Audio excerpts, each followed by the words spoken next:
கர்த்தருக்கு சோத்திரம். இந்த நாள் தியானத்துக்கு ஆண்டவர் தந்த இந்த நீதிமொழிகள் புஸ்தகம் 28ஆம் அதிகாரம் 20ஆம் வசனத்துக்கு ஆண்டவரை துதிக்கிறேன், சோதரிக்கிறேன். மீண்டுமாக அந்த வசனத்தை வாசிப்போம். உண்மையுள்ள மனுஷன் பரிபூரண ஆசீர்வாதங்களை பெறுவான், ஐஸ்வர்யவான் ஆகிறதற்கு தீ வைக்கிறவனோ ஆக்கினைக்கு தப்பான். கர்த்தருடைய பரிசுத்த நாமம் துதிக்கப்படுவதாக. கர்த்தர் நல்லவர், அவர் கிருபை என்றும் பொழுது இங்கே சொல்லப்பட்டிருக்கிறது. உண்மை உள்ள மனிதனோ பரிபூரண ஆசீர்வாதங்களை பெறுவான். இந்த உண்மை என்ற வார்த்தைக்கு நேராக மாற்றினதுனாலும் கூட நான் உங்கள் கவனத்தை திருப்ப விரும்புகிறேன். இந்த வசனத்தில் ஒரு பெரிய சத்தியம் மறைந்திருக்கிறது. உண்மையை குறித்தும் சொல்லப்பட்டிருக்கிறது. ஐஸ்வர்யவான் ஆவதற்கு ஆசைப்படுறான் அவனை குறித்தும் சொல்லப்பட்டிருக்கு. ரெண்டு கருத்துக்கள் சொல்லப்பட்டிருக்கு. அப்போ நீதிமொழிகள் புத்தகம்னா அநேக வசனங்கள் எப்படி சொல்லப்பட்டிருக்கோம். ஒரு நன்மையான கருத்து இருக்கும், அடுத்து ஒரு தீமையான கருத்து இருக்கும். அப்படி தான் எழுதப்பட்டிருக்கு நீதிமொழிகள் புத்தகம். நீதிமொழிகள் புத்தகம் என்று சொல்லும்போது அது சிறியவர்லேருந்து பெரியவங்க வரைக்கும் எல்லாருக்கும் என்னது ஒரு புத்தி சொல்லக்கூடிய, ஒரு அறிவுரையை சொல்லக்கூடிய, ஒரு ஞானத்தை வெளிப்படுத்தக்கூடிய ஒரு புத்தகம் என்றே சொல்லலாம். தேவனுக்கு மகிமை உண்டாகட்டும். இங்கே கூட என்ன சொல்லப்பட்டிருக்குது, உண்மை உள்ள மனிதனுக்கு பரிபூர்ண ஆசீர்வாதங்கள் கிடைக்கும் என்று சொல்லி. அப்போ நம்ம எல்லாரும் ஆசீர்வாதத்தை விரும்புகிறோம். ஆனால் ஆசீர்வாதம் வேணும் எல்லாரும் ஜெபிக்கிறாங்க. எப்படி ஜெபிக்கிறாங்க? உண்மை இல்லாமல் ஜெபிக்கிறாங்க. அப்படி உண்மை இல்லாமல் வாழும்போது, உண்மை இல்லாமல் ஜெபிக்கும் போது ஆண்டவர் எப்படி என்ன பண்ண மாட்டார்? ஆசீர்வதிக்க மாட்டார். உலகத்தில் குறுக்க வழியில் எத்தனை பேர் எப்படி ஆசீர்வாதங்களை பெற்றுக்கொள்கிறாங்க. அந்த ஆசீர்வாதங்கள் அவங்க வாழ்க்கையில் நிலைத்து நிற்பதில்லை. அவங்களும் இந்த பூமி விட்டு போகும்போது எப்படி போகிறதில்ல, சமாதானமாக கடந்து செல்வதில்லை. கை இழுத்துட்டு கால் இழுத்துக்கிட்டு வியாதியாக கடந்து எத்தனையோ துன்பங்களை அனுபவித்து, கஷ்டங்களை அனுபவித்து, வேதனையை அனுபவித்து அவங்க என்ன பண்ணுறாங்க, இந்த உலகத்தை விட்டு கடந்து போகிறாங்க. ஆனால் அநேகரை பார்க்கும்போது எப்படி இருக்கு, அவங்க ஒரு என்ன பண்ணுறாங்க, அவங்களோட மரணம் மிகவும் அருமையானதாக இருக்குது. அவங்க படுத்தாங்க, தூங்கினாங்க, அவ்வளோதாங்க அப்படின்னு சொல்லுவாங்க. ஆச்சரியமாக இருக்கும். எனக்கு நல்லா தாங்க இருந்தார், நல்லா தாங்க பேசிகிட்டு இருந்தார், ஆனால் ராத்திரி போய் படுத்தாருங்க, அவ்வளோதாங்க. அவர் அப்படியே தூக்கத்திலேயே அவர் என்ன எடுத்துக்கொள்ளப்பட்டார் என்று சொல்லுவோம். தேவனுக்கு மகிமை உண்டாகட்டும். அதுபோல் அநேகருடைய மரணம் அது கர்த்தருடைய பார்வைக்கு எப்படி இருக்கு, அருமையானதாக இருக்கிறபடியாக என்ன பண்ணுறாரு ஆண்டவர், அப்படியாக அவங்களை என்ன சமாதானத்தோடு என்ன பண்ணுறாரு, அவர்களை எடுத்துக்கொள்ளுகிறார். அதுக்கெல்லாம் காரணம் என்ன, அவங்க வாழ்ந்த வாழ்க்கை உண்மையாக வாழ்ந்தாங்க. இந்த உலகத்தில் ஒருத்தர்கிட்ட வாங்குற காசு வாங்கினாலும் அதில் உண்மை, பைசா கொடுத்தாலும் அதில் உண்மை, தன்னுடைய பிள்ளைங்களுக்கு ஆசைகளை பங்கிடுற காரியத்தில் உண்மை, எல்லாவற்றிலும் அவங்க எப்படி இருந்தாங்க, உலகத்தில் ஒரு உண்மை உள்ளவங்களாக வாழ்ந்தாங்க. வேதத்தில் அப்படி யாரெல்லாம் உண்மையாக வாழ்ந்தாங்க அவங்களாம் ஆண்டவர் என்ன பண்ணார், ஆசீர்வதித்தார். பின்னோரும் அவங்களுடைய சந்ததியும் ஆசீர்வதி. அப்போ நம்முடைய வாழ்க்கையை கூட நாம் எப்படி காணப்படணும், ஒன்றும் இல்லாமல் கூட நாம் எப்படி இருக்கணும், உண்மை உள்ளவங்களாக இருக்கணும், நீதி உள்ளவங்களாக இருக்கணும், தேவனுக்கு பயந்து வாழக்கூடியவங்களாக இருக்கும்போது ஆண்டவர் என்ன பண்ணுவார், நமக்கு ஒரு நிறைவான ஆசீர்வாதத்தை இந்த உலகத்திலே தருவார். நமக்கு தருவது மாத்திரமல்ல, நமக்கு பின்வரும் சந்ததியும் தந்து ஆசீர்வதிப்பார். அப்போ இந்த ஆசீர்வாதங்களை பெற்றுக்கொள்ள நமக்குள்ள காணப்பட வேண்டிய தகுதி என்ன, உண்மை, நீதி, நேர்மை, தெய்வத்திடத்துல விசுவாசம், அவரிடத்துல பயம், அவரிடத்துல நம்பிக்கை என்று சொல்லிக்கொண்டே போகலாம். இப்படியெல்லாம் நாம் காணப்படும் போது ஆண்டவர் என்ன பண்ணுவார், நிச்சயமாகவே நம்மை ஆசீர்வதிப்பார். அவர் நம்மை ஆசீர்வதிக்கிற தேவன். நமக்கு சாபத்தையோ துன்பத்தையோ வேதனையோ கஷ்டங்களையோ கொடுக்கிற தேவன் அல்ல நம்முடைய தேவன். சாபத்தை எல்லாம் எடுத்து போடுகிற தேவன், பாவங்களை எல்லாம் எடுத்து போடுகிற தேவன், துன்பங்களிலிருந்து விடுவிக்கிற தேவன், நம்மை சமாதானத்தோடு சந்தோஷத்தோடு நம்முடைய பிள்ளைகள் வாழ வேண்டும் என்று அவர் விரும்புகிற தேவனாகவே இருக்கிறார். ஆனால் அநேகர் என்ன பண்ண மாட்டாங்க, இந்த காரியத்திலெல்லாம் தேவனிடத்தில் உண்மை இல்லாமல் காணப்படுறதுனால ஆண்டவர் என்ன பண்ணுவார், அவங்களுக்கு பலவிதமான சிக்ஷைகளையும் நெருக்கங்களையும் துன்பங்களையும் தருவார். அதை உணராமல் என்ன பண்ணுவாங்க, அவங்க எப்போதும் போல காணப்படுவாங்க. அப்போ அப்படி நெருக்கங்கள், துன்பங்கள், போராட்டங்கள் வரும்போது, பிரச்சனைகள் வரும்போது அவங்க என்ன பண்ணோம், ஆண்டவரிடத்தில் தங்களை தாழ்த்த வேண்டும், தங்களை ஒப்பு கொடுக்க வேண்டும். நம்ம ஆண்டவரிடத்தில் எந்தெந்த காரியங்கள் குறைவாக இருக்கிறோம் என்பதை சிந்தித்து பார்க்க வேண்டும், ஆராய்ந்து பார்க்க வேண்டும். இப்படியெல்லாம் காணப்படும் போது ஆண்டவர் என்ன பண்ணுவார், அவர்களுக்குள் காணப்படுகிற எல்லா குறைவுகளையும் மாற்றி, அவங்க என்ன பண்ணுவார், எல்லா பிரச்சனைகளையும் மாற்றி, எல்லா துன்பங்களையும் மாற்றி அவர்களை என்ன பண்ணுவார், சமாதானம் நிறைந்த பாதையை தொடர்ந்து வழி நடத்துவார். தேவனுக்கு மகிமை உண்டாகட்டும். இந்த வேதத்தில் அநேக இடங்களில் அநேக வசனங்கள் மூலம் ஆண்டவர் என்ன பண்ணுறாரு, உண்மை குறித்து பேசிக்கொண்டே இருக்கிறார். முதலாவதாக இந்த உண்மை குறித்து சொல்லப்பட்டது நெகேமியா 9ஆம் அதிகாரம் 13ஆம் வசனம் வாசிங்க. நீ சீனாய் மலையில் இறங்கி வானத்திலிருந்து அவர்களோட பேசி அவர்களுக்கு செம்மையான நீதி நியாயங்களையும் நல்ல கட்டளைகளும் கற்பனைகளும் ஆகிய உண்மையான பிரமாணங்களை கொடுத்தீர். உண்மையான பிரமாணங்களை கொடுத்தார் ஆண்டவர். என்ன? கட்டளைகளையும் நீதி நியாயங்களையும், செம்மையான நீதி நியாயங்கள், நல்ல கற்பனைகளும் ஆகிய உண்மையான பிரமாணத்தை அவர் தந்தார் என்று சொல்லி அங்கே எழுதப்பட்டிருக்கு. அப்போ இந்த உண்மையான பிரமாணங்கள் தான் என்ன? அது இதுதான் வேதத்தில் சொல்லப்பட்ட வார்த்தைகள் எல்லாம் உண்மையான பிரமாணமாக இருக்குது. இதில் நீதி நியாயம் இருக்குது, இதில் கட்டளை இருக்குது. இதுதான் உண்மையானது. என்ன? வேதமே சத்தியம். ஆண்டோடைய வார்த்தையே என்ன பாருங்க, சத்தியமாக இருக்கிறது. சத்தியம் என உண்மை நிறைந்ததாக இருக்கிறது. இதுதான் இன்னும் கூட நாம் வாசிக்கிறோம்.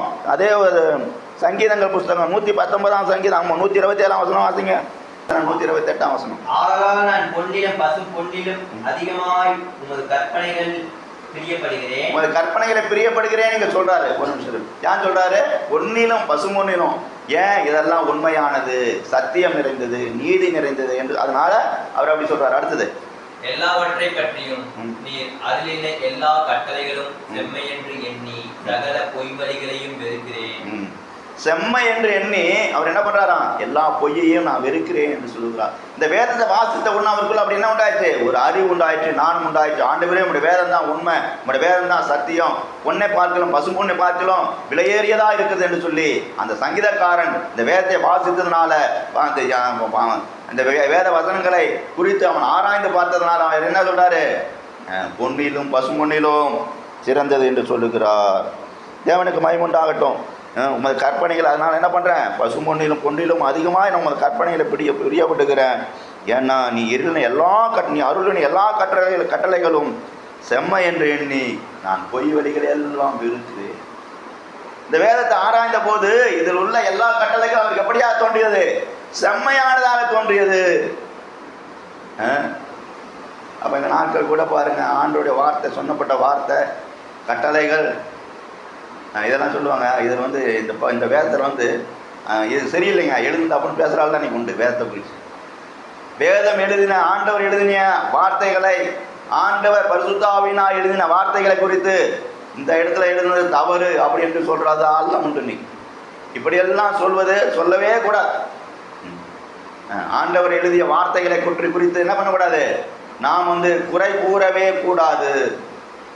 தவறுகளை நாம் தவறாக எழுதப்பட்டது என்று சொல்லி நாம் சொல்வதற்கு எந்த ஒரு அதிகாரம் கிடையாது. பரிசுத்த ஆவியினால் எழுதப்பட்ட புத்தகமாகவே இந்த புத்தகம் இருக்கிறது. தேவன் எழுதுது. ஆனால் இன்றைக்கு பாருங்க, கடைசி நாட்களில் இந்த வேத புத்தகத்தை பாருங்க, அநேகர் என்ன பண்ணுறாங்க? மாற்றி எத்தனையோ காரியங்கள் சொல்லி அவங்கவுங்களும் என்ன பண்ணுறாங்க? கடைசி காலத்துக்கு ஏற்ற மாதிரி வேத புத்தகம் என்று சொல்லி புதிதாக வேத புத்தகங்களை என்ன பண்ணுறது? நிறையா வந்திருக்கு. ஒரிஜினல் டிரான்ஸ்லேஷன் நாம் வாசிக்கிற இந்த டிரான்ஸ்லேஷன் தான் ஒரிஜினல். தேவனுக்கு மகிமை உண்டாகட்டும். அப்போ இந்த வார்த்தையின்படி அநேக வார்த்தைகள் மறைவாக இருக்கிறது. ஏன் அதை வச்சிருக்காரு ஆண்டவர்? வெளிப்படுத்தப்பட்டவர் தான் நமக்குரியது. நேற்றுப்படி செய்தி கட்டம் மறைவானது தேவனுக்குரியது. அது தேவன் யாருக்கு எந்த சத்தியத்தை வெளிப்படுத்த விரும்புகிறாரோ அந்த சத்தியத்தை வெளிப்படுத்த முடியாது. அதை என்ன பண்ணுறாரு? அநேகத்தை மறைபொருளாக வைத்திருக்கிறார். இப்போ நான் ஆண்டவருடைய வார்த்தை சொன்னாலும் எல்லாம் இந்த வேதத்தில் எல்லாம் கற்றுக்கொண்டேன், படித்து கொண்டேன், தெரிந்து கொண்டேன் என்று சொல்வதற்கு எனக்கு எந்த ஒரு ரூல்ஸ் ரைட்ஸும் கிடையாது. எதையும் நான் சொல்ல முடியாது. நான் கற்றுக்கொண்டது குறைந்தது தான். இன்னும் கற்றுக்கொள்ள வேண்டியது எத்தனையோ காரியங்கள் இருக்கிறது. இந்த வேதத்தை குறித்து நான் என்ன பண்ணோம்? நான் நிறைய கற்றுக்கொள்ள வேண்டியது இருக்கு என்று சொல்லி, ஆண்டவரே நீரே என்னை கற்றுத்தாரு என்று சொல்லி ஒவ்வொரு நாள் தான் தேவ சமூகத்தில் தாழ்த்த வேண்டியது என்னுடைய பகுதியாக காணப்படுகிறது. அதனால் வேதத்தில் எல்லாம் எனக்கு தெரியும் அப்படின்னு சொன்னால் அவங்க குறித்து கொஞ்சம் யோசிக்கணும். அவங்க என்ன கற்றுக்கொள்ள வேண்டிய காரியங்களை கற்றுக்கொள்ளலை அப்படின்னு. முதலாவது கற்றுக்கொள்ள வேண்டியது என்ன? ஆண்டவரோட சமூகத்தில் வரும்போது, ஆண்டவர் வேதத்தை வாசிக்கும் போது தாழ்மையோடு அவர் சமூகத்தில் அந்த வேத புத்தகத்தை வாசிக்க வேண்டும். தாழ்மையோடு அவர் சமூகத்தில் அவரை நோக்கி பார்க்கும்போது தான் அந்த வேத புத்தகம் செம்மையானது, ஆண்டவரே எழுதிய புத்தகம், அவருடைய வார்த்தைக்கு ஒப்பு கொடுக்க முடியும், தாக்க முடியும், கீழ்ப்படிய முடியும். இன்னைக்கு ஆண்டவரிடத்தில் வேதத்தை வசனங்களை வாசிக்கிறாங்க, தாத்துவது கிடையாது, கீழ்ப்படிவது கிடையாது. இந்த வசனத்தில் குறை கண்டுபிடித்து கொண்டு இருக்கிறாங்க. அதனால் ஆண்டவர் சொன்னார், நீங்கள் குற்றவாளியாக தீர்க்கப்படாதபடிக்கு எச்சரிக்கையாக இருங்கள். நீங்கள் தீர்க்கிற தீர்ப்பின்படியே நீங்கள் தீர்க்கப்படுவீர்கள் என்று சொல். தேவனுக்கு மகிமை உண்டாகட்டும். அப்போ இந்த நாட்கள் கூட இந்த வேதத்தை நம்ம என்ன எப்படி வரணும்? வேதத்தில் உள்ள கற்பனைகள் எல்லாம் செம்மையானது, மாறாதது, சொன்ன வார்த்தைகள் எல்லாம் நிறைவேறும் என்று சொல்லி நாம் விசுவாசிக்க வேண்டும், நம்ப வேண்டும். ஆண்டவருடைய வார்த்தை மீது நாம் எப்போது எப்படி காணப்படணும்? ஒரு வைராக்கியம் உள்ளவங்களா, விசுவாசம் உள்ளவங்களா, நம்பிக்கை உள்ளவங்களா காணப்படணும். அந்த வார்த்தைக்காக நம்முடைய வாழ்க்கையை ஒப்புக் கொடுக்கணும். வாக்குத்தத்தங்களுக்காக நம்ம ஒப்புக் கொடுக்கணும். ஆண்டவர் சொன்ன வார்த்தையின்படியாக எல்லாம் செய்ய வல்லமை நிறைந்தவர், சர்வ வல்லவர் என்று சொல்லி நாம் அவரிடத்துல நம்பிக்கையோடு உறுதியோடு அவரே நாம் நோக்கி பார்க்கும்போது அந்த வார்த்தை நம்மோடு இருந்து நம்மை நடத்தும். நம் உலகத்திலிருந்து நமக்குள்ள இருந்து கிரியை செய்யும். நமக்கு தந்த அந்த வார்த்தையின் மூலமாக நாம் பெற்றுக்கொண்ட வாக்குத்தத்தங்கள் எல்லாம் நம்முடைய வாழ்க்கையில நிறைவேறும். அந்த வார்த்தை உண்மை உள்ளதாக இருந்து பெரிய காரியங்களை செய்யும். தேவனுக்கு மகிமை உண்டாகும். அடுத்தபடியாக சொல்லப்பட்டிருக்கிறது சங்கீதங்கள் புஸ்தகம் 31:23 வாசிங்க. கர்த்தருடைய பரிசுத்தவான்களே, நீங்கள் எல்லாரும் அவரில் அன்பு கூறுங்கள். உண்மையானவனை கர்த்தர் தற்காத்து இடும்பு செய்கிறவனுக்கு பூரணமாய் பதிலளிப்பார். இடும்பு செய்கிறவனுக்கு பூரணமாய் பதிலளிப்பார். உண்மையானவங்களை அவர் பாதுகாக்கிறாராம். கடைசி நாட்கள் பாருங்க, தேவ ஜனங்களுக்குள்ள பலவிதமான சத்துரு என்ன பண்ணுது? பலவிதமாக வந்து அவங்களை வஞ்சிக்கும்படியாக போராடி கொண்டே இருக்கிறது. ஆனால் தெய்வத்தை அறிந்த பிள்ளைகள், தேவனை நேசிக்கிற பிள்ளைகள், அவருக்காக உண்மை உள்ளவர்களாக, அவரை மனப்பூர்வமாக நேசிக்கக்கூடியவர்களாக காணப்படும் போது ஆண்டவர் அவங்களை பாதுகாப்பார். இதுதான் பரிபூர்ணமான ஆசீர்வாதம். என்னென்ன? இந்த உலகத்தில் அவனுக்கு எல்லா விதத்திலும் பாதுகாப்பு உண்டு. நான் போகிற வருகிற பாதையிலெல்லாம் பாதுகாப்பு உண்டு. அவனுக்கு வரக்கூடிய எல்லா தீமைகளையும் எடுத்து போட்டு அவன் என்ன பண்ணுவார்? தேவன் பெரிதான் நன்மை நான் நினைத்து ஆண்டவர் என்ன பண்ணுவார்? அவனை சரியான பாதை நடத்தி கொண்டே இருப்பார். அப்போ அவரிடத்தில் அன்பு கூறுறவங்களை அவர் என்ன பண்ணுறாரு? உண்மையாக அன்பு கூறுறவங்களை பாதுகாக்கிறார்.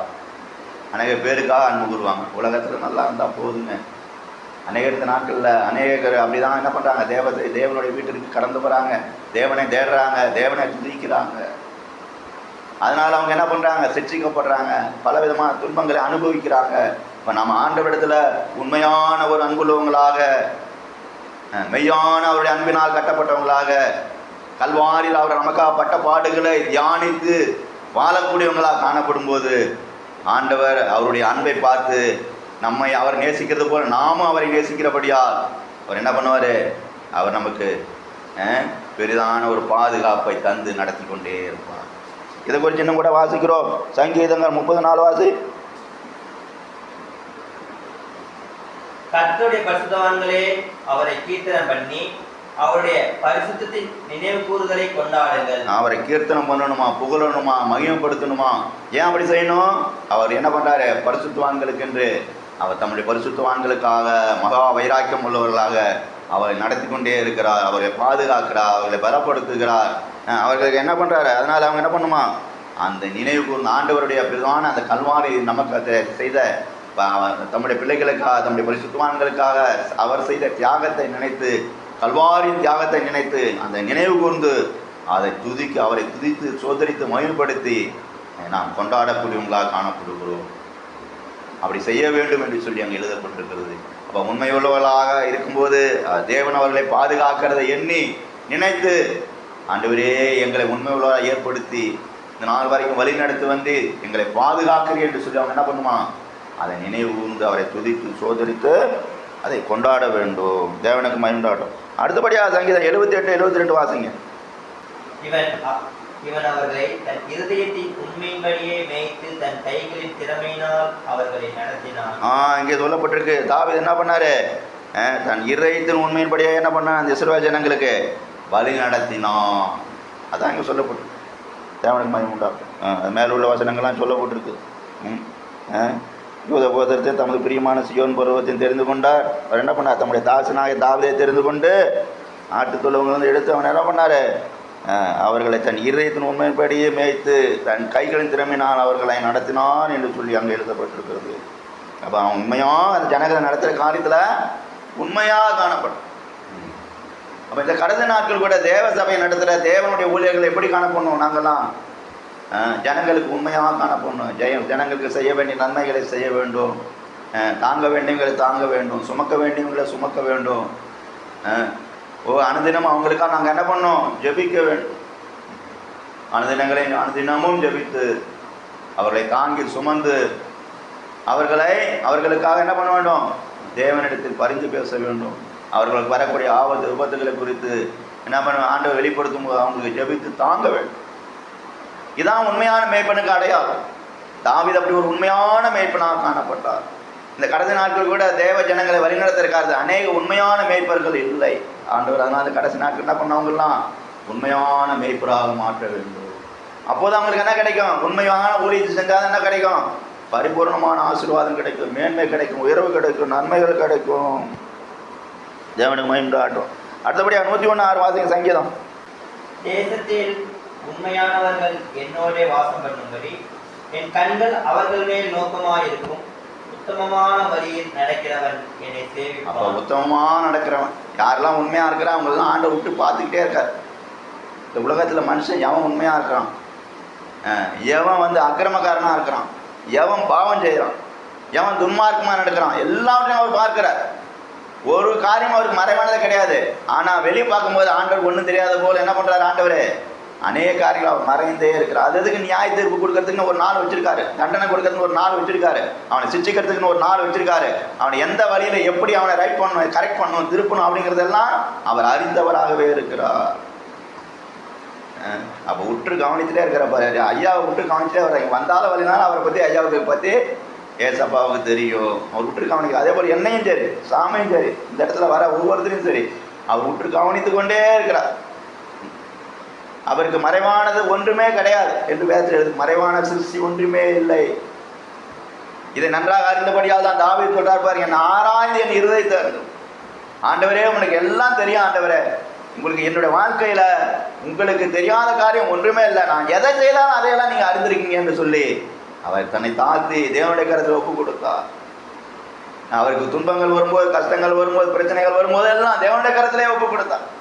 அப்ப நமக்கு கூட பிரச்சனைகள், போராட்டங்கள் வருதா, நமக்கு விரோதமா சத்துரு வரானா, நமக்கு விரோதமா பக்கத்து வீட்டுக்காரன் சண்டைக்கு வரானா, அப்பெல்லாம் என்ன செய்யணும்? ஆண்டவரே இயேசுவே என்று சொல்லி என்னை உமது கரத்தில் ஒப்பு கொடுக்குறேன், என்னுடைய பிரச்சனைக்கு பெரிய பரிகாரி நீங்க தான் முதலாவது என்று சொல்லி நாம் அவரை நோக்கி பார்க்கும்போது நிச்சயமா அவர் என்ன பண்ணுவாரு?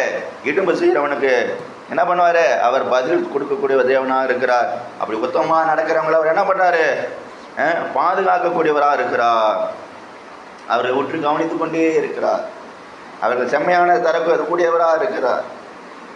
தேவனுக்கு மகிமை உண்டு. ஆப்பாடி நாம் உண்மையாக காணப்படும் போது அவரை சேவிக்கும்படியாக, அவருடைய பிள்ளையாக அந்த பூமியில் வாழும்படியாக, என்றென்றும் அவரோடு வாழக்கூடிய அந்த பாக்கியங்கள் இந்த ராஜ்யத்தில் பிரவேசிக்க நம்மை தகுதிப்படுத்துவார். அடுத்த வசனம் சொல்லப்பட்டிருக்கு சங்கீதங்கள் 145:18-19 வாசி. தம்மை நோக்கி கூப்பிடுகிற யாவருக்கும், உண்மையாய் தம்மை நோக்கி கூப்பிடுகிற யாவருக்கும் கர்த்தர் சமீபமாய் இருக்கிறார். ஆமா, உண்மையா இருந்தா நோக்கி கூப்பிட்டீங்கன்னா போதும், உடனே பதில். எங்க இருந்த எந்த காரியத்தில் உடனே பதில் தருவாராம். அடுத்த வசனம் வாசிப்பா 19. அவர் தமக்கு பயந்தவர்களுடைய விருப்பத்தின்படி செய்து அவர்கள் கூப்பிடுதலை கேட்டு அவர்களை ரட்சிக்கிறார், விடுவிக்கிறார், மீட்டுக் கொள்கிறார், தேவைகளை சந்திக்கிறார். ரட்சிப்புல பொறுப்பது என்னது? ஆசீர்வாதம். ஆசீர்வதிக்கிறார். அல்லேலூயா, அல்லேலூயா. உண்மையாய் நோக்கி கூப்பிடுகிறார், அவர் ஆசீர்வதிக்கிறார். உண்மையாய் நோக்கி கூப்பிடுகிறார், மேன்மைப்படுத்துகிறார். உண்மையாய் நோக்கி கூப்பிடுகிறார், அவர் என்ன பண்றாரு? உயர்த்துகிறார். நான் விடியா பாருங்க, ஆபிரகாம் ஒரு மனுஷன் உண்மையா இருந்தான். அவன் என்ன பண்ணான்? ஆண்டவரிடத்துல விசுவாசமா இருந்தான். அதனால அவர் சொன்னார், அவனை பார்த்து நீ ஆசீர்வாதமா இருப்பாய். அல்லேலூயா, அல்லேலூயா, அல்லேலூயா.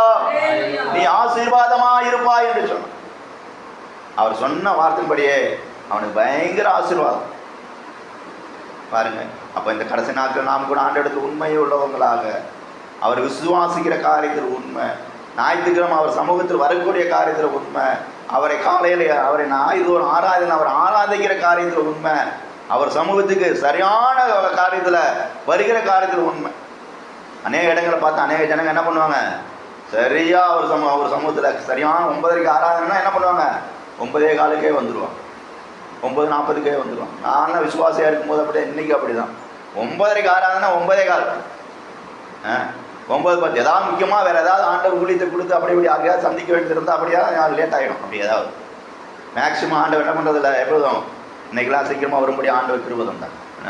தேவனுக்கு மகிமை உண்டாகட்டும். அப்படியா விசுவாசியாக இருக்கிற நாட்டில் அப்படி தான். 9:30 ஆராதனை 9:20 ஓடி வந்துடும். தேவ சமூகத்தில் அவர் உண்மையோடு தொழுது கொள்ள வேண்டும். தேவனுக்கு அதேதான் நம்ம ஆண்டவர் நம்மிடத்துல எதிர்பார்க்க. அப்படி நம்ம உண்மையா அவர் சமூகத்தில் வந்து அமர்ந்து அவரை நோக்கி பார்க்கும்போது, அவரை நோக்கி கூப்பிடும்போது அவர் ரட்சிக்கிறார், அவர் நம்மை ஆசீர்வதிக்கிறார், அவர் நம்மை மேன்மைப்படுத்துகிறார், அவர் நம்மை உயர்த்துகிறார். அடுத்தபடியாக நீதிமொழிகள் 12:22 வாசிங்க. பொய் உதடுகள் கர்த்தருக்கு அருவருப்பானவைகள். ஆமா, பொய் பேசுற உதடெல்லாம் கர்த்தருக்கு அருவருப்பு. இந்த அருவருப்பு குறித்து எத்தனையோ இருக்கு, எத்தனையோ அருவருப்பு குறித்து பேச சொல்லப்பட்டிருக்கு. இந்த வாயில பொய்யே இருக்கக்கூடாது. எதுக்கு எடுத்தாலும் பொய் பேசுவாங்க ஒரு சிலர். வீட்டில் தான் இருப்பாங்க, வீட்டில் அங்கே எங்கே இருக்கேன்னா வீட்டில் இல்லை அப்படிம்பாங்க. சபைக்கு உங்கள் பாருங்க அநேக பாசமாக, ஐயா நீ சபைக்கு வர நான் உங்களுக்கு செய்தி பண்ணி இல்லைங்க நீ வேறு பாசமாக வராங்க அப்படின்னா எந்த பாசமும் வர மாட்டாங்க. அங்கே ஒரு பாசம் வர மாட்டாங்க. ஆனால் பொய் அநேக விதத்தில் பொய். தேவனுடைய மனிதனுடைய நேசிக்கிற காரியத்தில் கூட உண்மை இருக்காது ஒரு சிலர்கிட்ட. அதுபோல் சபைக்கு வர ஜனங்கள் பாருங்க அவனை எதுக்கு எடுத்தாலும் பொய்யா சொல்லுவாங்க. இப்படி இருந்தால் ஆண்டவர் என்ன பண்ணாது? ஆண்டவர் பாருங்க இப்படி அருவருக்கிறார். அது அவர் பிரியப்படவே இல்லை. அதனால் ஆண்டவருடைய பிரியம் அவங்க மேலே காணப்படாது. அவர்களை நேசிக்க மாட்டார், அவர்களை வழி நடத்த மாட்டார். அவங்களுக்கு என்ன வரும்? பிரச்சனை, போராட்டம், கஷ்டம் தான் வரும். அடுத்தது வாசிப்பா. உண்மையாய் நடக்கிறவர்களோ அவருக்கு பிரியம். உண்மையாய் நடக்கிறவர்களோ அவருக்கு பிரியம். அப்போ நம்ம உண்மையாக இருந்தால் பரிபூர்ண ஆசீர்வாதம் சொன்னார். அப்போ பிரியமாக இருப்பார். நம்ம விட்டு அவர் கவனித்து கொண்டே இருப்பார். நம்மை வழிநடத்தி கொண்டே இருப்பார். நமக்கு வரக்கூடிய பிரச்சனைகள், போராட்டங்கள் எல்லாம் எடுத்து போடுவார். துன்பங்களை எடுத்து போடுவார். கவலைகளை எடுத்து போடுவார். பாரங்களை எடுத்து போடுவார். அவர் நமக்கு பிரியமான பாதையில, அந்த பரிசுத்த பருவத்தில் நம்மை கொண்டு சென்று போய் மகிழ பண்ணும்படியான பாதையில அவர் ஒவ்வொரு நாள் நம்மை நடத்துவார். அல்லேலூயா. சகரியா 8:16 வாசிங்க. நீங்கள் செய்ய வேண்டிய காரியங்கள் என்னவென்றால் அவனவன் பிறனோடே உண்மையாய் பேசுங்கள். உங்கள் வாசல்களில் சத்தியத்துக்கும் சமாதானத்துக்கும் ஏற்க நியாயத்தீருங்கள். அல்லேலூயா. அப்ப மற்றவங்களோட உண்மையை பேசுகிறேன் என்று சொல்லி இந்த வார்த்தை சொல்லப்பட்டிருக்கு. நீங்க செய்ய வேண்டிய காரியங்கள் என்னவென்றால் அவன் பிறனோடு உண்மையை பேசுங்கள். அப்ப உண்மையே பேசணும். எல்லாம் சத்தியத்திற்கும் சமாதானத்துக்கும் என்ன பண்ணணும்? ஏற்க நியாயம் தீர்க்க வேண்டும். சத்தியத்தில் சமாதானத்தை அறிந்து கொண்டவங்க சத்தியத்தில் சமாதானத்தை ஏற்றுக்கொண்டு சமாதானம் இந்த பாதையில நம்ம என்ன பண்ணோம்? மற்றவங்களுக்கு ஏதாவது பிரச்சனைனா அதில் என்ன நியாயம் தீர்க்க வேண்டும். சத்தியத்திற்கு பயந்து வாழ வேண்டும். அப்போ பாருங்க, இங்கே சொல்லப்பட்ட வசனத்தின்படி உண்மையே நாம் பேச வேண்டும். எல்லா இடங்களும் உண்மையே பேச வேண்டும். நானும் உண்மை பேச வேண்டும், நீங்களும் உண்மை பேச வேண்டும். இந்த காரியத்திலெல்லாம் நமக்கு ஆண்டவர் உண்மையாக பேச நடக்க உதவி செய்ய வேண்டும். இப்படி எல்லாம் இங்கே சொல்லப்பட்ட இந்த 7 குறிப்பு சொல்லப்பட்ட காரியங்கள் எல்லாம் நாம் உண்மையாக காணப்படும் போது நமக்கு பரிபூர்ணமான ஆசீர்வாதத்தை தருவார். இந்த உலகத்தில் ஆசீர்வதிப்பார். உன்னத்தில் அவருடைய ராஜ்யத்தை காணவும் நமக்கு உதவி செய்வார். நம் பின்வரும் சந்ததியை ஆசீர்வதிப்பார். நாம் கஷ்டப்பட்டாலும், வேதனைப்பட்டாலும், துன்பப்பட்டாலும், நெருக்கப்பட்டாலும் நம்ம உண்மையாக காணப்படும் போது நம்முடைய உண்மையை நினைவு கூர்ந்து நம்முடைய பிள்ளைங்கள் என்ன பண்ணுவார்? அவங்க தவறான வழியில் போனால் கூட அவங்களை சரி செய்து அவர்களையும் ஆசீர்வதிப்பார். அவளோடும் கூட இருப்பார். அல்லேலூயா. ஆனால் அந்த நாள் கூட நாம் இங்கு கேட்ட இந்த வார்த்தைக்கு நம்ம முழுவதுமாக ஆண்டவரத்தில் ஒப்பு கொடுப்போமாக. நல்ல தெய்வமே நன்றி செலுத்துவோம். இந்த நாள் எங்களோடு பேசணும் வசனங்களுக்காக சோத்துறோம். இதனால் நாங்கள் உண்மையாக காணப்பட எங்களுக்கு திருவதாங்க ஆண்டவர். உண்மையுள்ள மனிதன் பரிபூர்ண ஆசீர்வாதங்களை பெறுவான்னு சொன்னீங்க ஆண்டவர். தாவீது உண்மையாக ஜனங்களை வழி நடத்தின ஆண்டவர். அதுபோல் இந்த கடைசி நாள் நாங்களும் உண்மையாக காணப்பட எங்கள் மத்தியில் வருகிற தேவ சபைக்கு வருகிற ஆடுகளை உண்மையாக நடத்த கிருபைதார் ஆண்டவர். சோதுரம் தாக்குகிறோம். இந்த கற்பனைகளை கைகொள்ளுக்கு ஆளுகள் நாங்கள் உண்மையாக காணப்படணும் ஆண்டவரே. சோதுரம் இந்த நாளில் கேட்ட சத்தியத்துக்கு எங்களுக்கு ஒப்பு கொடுக்கும். இந்த நாள் உங்கள் சம்மதி கடந்த ஒவ்வொரு முறை ஜனங்களையும் ஆசீர்வதிக்கும்படியாக ஜெபிக்கும். காத்துக்கிறோம், கனமகிமை செலுத்துகிறோம். இயேசுவின் இன்ப நாமத்தில் ஜெபிக்கிறோம். ஜீவனுள்ள நல்ல பிதாவே, ஆமென். ஆத்மாவே கர்த்தரை என் முழு நாமத்தை ஆத்மாவே கர்த்தரை ஸ்தோத்திரி. மறவாதே. ஆமென். அல்லேலூயா.